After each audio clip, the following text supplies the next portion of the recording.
నమస్కారం. గత 2-3 రోజులుగా కేటీఆర్ హైదరాబాద్లో ప్రెస్ మీట్లలో, ట్వీట్లలో, సోషల్ మీడియాలో రకరకాలుగా నా పైన ఆరోపణలు చేశాడు. నేను కూడా ఏనుగు పోతుంటే కుక్కలు మరుగుతుంటాయిలే ఎందుకు అని వదిలేశా. కాకపోతే ఎక్కువ అయిపోయింది. అతను అన్నాడు 2 ఆరోపణలు. ఒకటి, తెలంగాణకి ఏదో లోన్ ఇప్పిస్తే దానికి నెక్సెస్గా నాకు వర్క్ ఇచ్చారు. 1660 కోట్ల రూపాయలు సీఎం రమేష్కి హైదరాబాద్లో వర్క్ ఇచ్చారు. కేటీఆర్ ప్రభుత్వంలో ఉన్నాడు 10 సంవత్సరాలు. 1660 కోట్ల రూపాయలు నామినేషన్లో వర్క్ ఇస్తారా ఇవ్వరా అనే నామ్స్ కూడా తెలియని అజ్ఞానే. లేదు రేవంత్ రెడ్డి పైన బురద చల్లాలన్నా ఎందుకు చేస్తున్నాడు అనేది ఆలోచన చేస్తే ఇంట్లో ఒక కుంపటి తయారయ్యింది. ఏదైతే జగన్మోహన్ రెడ్డికి వాళ్ళ సిస్టర్తో ఎలాంటి ఇబ్బందులు ఉన్నాయో ఇతనికి అలాంటి ఇబ్బందులు. దాన్ని డైవర్ట్ చేసేదానికా లేదంటే దేనికి? అతని ఆరోపణలో ఇంకొక విషయం కూడా చెప్పాడు. సీఎం రమేష్కు 1660 కోట్లని. నేను మొత్తం దాని డీటెయిల్స్ అని తెప్పించా. అక్కడ రోడ్డు టెండర్ జరిగితే దాదాపు 5-6 మంది పోటీ వేశారు. పోటీ వేసిన దాంట్లలో Ritwik projects, Megha engineering, L N T, Raghava, ఇంకా 1-2 ఏదో కంపెనీలు ఉన్నాయి. అది కూడా 1-2 ప్యాకేజీలు అయితే ఒకటి ఎల్ఎన్టీకి, ఒకటి రిత్విక్కి L1 అయింది. చాలామంది పోటీ వేశారు. జరిగి కూడా దాదాపు 3 నెలలు అయింది. రిత్విక్ ప్రాజెక్ట్స్లో నేను డైరెక్టర్ కాదు, నేను మేనేజ్మెంట్లో లేను. ఆంధ్ర వాళ్ళకి తీసుకుపోయి ఇచ్చాడు అన్నారు. ఆంధ్ర బీజేపీ ఎంపీకి ఇచ్చాడు, ఆంధ్ర వాళ్ళకి ఇచ్చాడు. తెలంగాణ మనం కష్టపడి తెచ్చుకునింది ఇందుకేనా తెలంగాణ అని కూడా మాట్లాడాడు. 10 సంవత్సరాలు ప్రభుత్వంలో ఉన్నారు. 10 సంవత్సరాల ప్రభుత్వంలో మీరు దాదాపు 6-7 లక్షల రూపాయలు అన్ని డిపార్ట్మెంట్స్ కలిసి వర్కులు జరిగాయి. అంటే ఒక కాళేశ్వరమే 1,00,000 కోట్లు. అలాంటివి మీ వాటరు గురించి జలమిషన్ అని చేశారు తెలంగాణ. అది ఒక 30,000. రకరకాలుగా రోడ్స్ కానీ ఎలక్ట్రిసిటీలో కానీ అన్ని రకాలుగా 4-5 లక్షల కోట్ల పైనే 10 సంవత్సరాల్లో వర్కులు చేశారు. అంటే ఎనీ ప్రభుత్వము ఒకరికి వర్క్ ఇవ్వాలంటే 5 లక్షల రూపాయలు మించి నామినేషన్లో ఇచ్చేదానికి లేదు. అంటే నువ్వు ఇంతకుముందు ఇచ్చిన వాటిని అలాగనే ఇచ్చావా? ఇన్ని వర్కులు నీ ఇష్టంతో నువ్వు ఎవరనుకుంటే వాళ్ళకి ఇచ్చేసావా? దానికి ఒక ప్రాసెస్ ఉంది.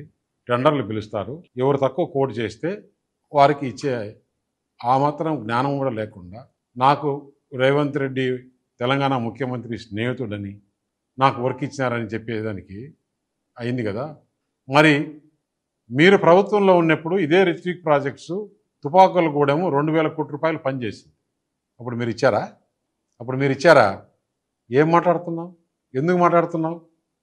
నువ్వు ఒక 4-5 నెలల కిందట కవిత ఢిల్లీలో జైల్లో ఉన్నప్పుడు నువ్వు ఢిల్లీకి వచ్చి నా దగ్గర టైం తీసుకొని మా ఇంటికి వచ్చిన మాట వాస్తవం కాదా?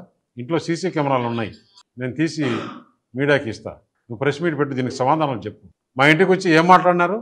మేము చేసిన అవినీతి అన్నీ కూడా ఈడీ సిబిఐ లేకుంటే కవితను బయటికి వదిలేదానికి ఏర్పాటు చేయండి. మేము బీఆర్ఎస్ పార్టీ దేనికైనా సిద్ధం. మేము బీజేపీలో మెర్జ్ చేయాలన్నా కానీ, బీజేపీతో అలయన్స్ పెట్టుకోవాలన్నా కానీ దేనికైనా సిద్ధం. అంటే నేను తీసుకునే నిర్ణయం కాదు, పెద్దలతో మాట్లాడి చెప్పాలని. పెద్దలతో మాట్లాడిన తర్వాత మనం ఎలక్షన్స్లో ఏం చెప్పాం? ఈ బీఆర్ఎస్ పార్టీ అవినీతి పార్టీ, దీంతో కలిసే సమస్య లేదు. అయినా కూడా బీఆర్ఎస్ పని అయిపోయింది. పార్లమెంట్లో ఒక సీట్ రాలేదు, గవర్నమెంట్ లేదు, ప్రజలు వాళ్ళని చీకొట్టారు. అటువంటి వాళ్ళతో మనం కలిసే సమస్య లేదని చెప్పిన తర్వాత నువ్వు ఎంత బాధపడి ఎంత చేశావు? అసలు రాజకీయంగా నువ్వు ఏ విధంగా ఎమ్మెల్యే అయినావు తెలుసా? ఆ రోజు టీడీపీ టీఆర్ఎస్ అలయన్స్లో నేను నీకు చేసిన మేలు మర్చిపోయావా? ఆ రోజు నువ్వు 300 ఓటుతో గెలిచావు. ఏ విధంగా గెలిచావో నాకు తెలుసు. ఎందుకు నేను వచ్చినప్పుడు అడిగా, ఎందుకు మీరు రాజకీయంగా కరెక్ట్గా పోవట్లేదు? మంచి నాయకులందరినీ పోగొట్టుకున్నారు. తుమ్మల నాగేశ్వరరావు అటువంటి నాయకుడిని ఎందుకు మీరు దూరం చేసుకున్నారు? ఈరోజు ఇంత బాధపడుతున్నారు అని చెప్తే ఏం మాట్లాడావు? చంద్రబాబు నాయుడు కమ్మ వారిని మేము దగ్గరికి తీయం, మాకు కమ్మ నా కొడుకులు అవసరం లేదు నేను చెప్పా. ఎందుకు కొంచెం నోరు తగ్గించుకొని మాట. రెడ్లను నమ్మాం. రెడ్లను నమ్మితే గవర్నమెంట్ పోయిన మరుసటి రోజే పోయారు. వారిని కూడా తిట్టావు. దానికి నాకి లింకు పెట్టి నాకు వర్క్ ఇచ్చారని చెప్తావు. అంటే ఒక ముఖ్యమంత్రి వర్క్ ఒక కంపెనీకి ఇవ్వగలుగుతాడా? అంటే 10 సంవత్సరాలు నువ్వు చేసిన పని ఇదేనా? 10 సంవత్సరాలు నువ్వు చేసిన పని ఇదేనా? నువ్వు లిస్టు తీద్దామా? తెలంగాణలో ఉండే వాళ్ళు ఎంతమంది తెలంగాణలో వర్క్ చేశారు, మిగతా వాళ్ళు ఎంతమంది, ఆంధ్ర వాళ్ళు ఎంతమంది వర్క్ చేశారు, కూర్చొని డిబేట్ పెట్టుకుందామా? నేను కేటీఆర్ ఇద్దరమే ఎక్కడికి రమ్మంటే అక్కడికి, ప్రెస్ క్లబ్కైనా సరే, తెలంగాణ భవన్కైనా సరే, లేదు ఎక్కడైనా సరే హైదరాబాద్లో మన ఇద్దరం కూర్చొని డిబేట్ చేద్దాం మీడియాతో. ఏం మాట్లాడుతున్నావు? నీకు ఎందుకు అంత అక్కసు? అవును, రేపు కలిస్తే ఎప్పుడు రాజకీయాల్లో ఎప్పుడు ఏమవుతుందో, టీడీపీ బీజేపీ హైదరాబాద్లో తెలంగాణలో కలిపి పోటీ చేయించాము, దానికి నీకెందుకు బాధ? ఏం మాట్లాడుతున్నావు? తెలంగాణలో నా పేరు గురించి మాట్లాడినా కాబట్టి నేను ఈరోజు నీ గురించి చెప్పాల్సి వచ్చింది. లేకుంటే మా ఇద్దరి మధ్యలో అది ప్రైవేట్ డిస్కషన్. ఇంకా కొంతమంది ఉన్నారు, అది బయటకు చెప్పకూడదు. నాకు ఆ రెస్పాన్సిబిలిటీ ఉంది.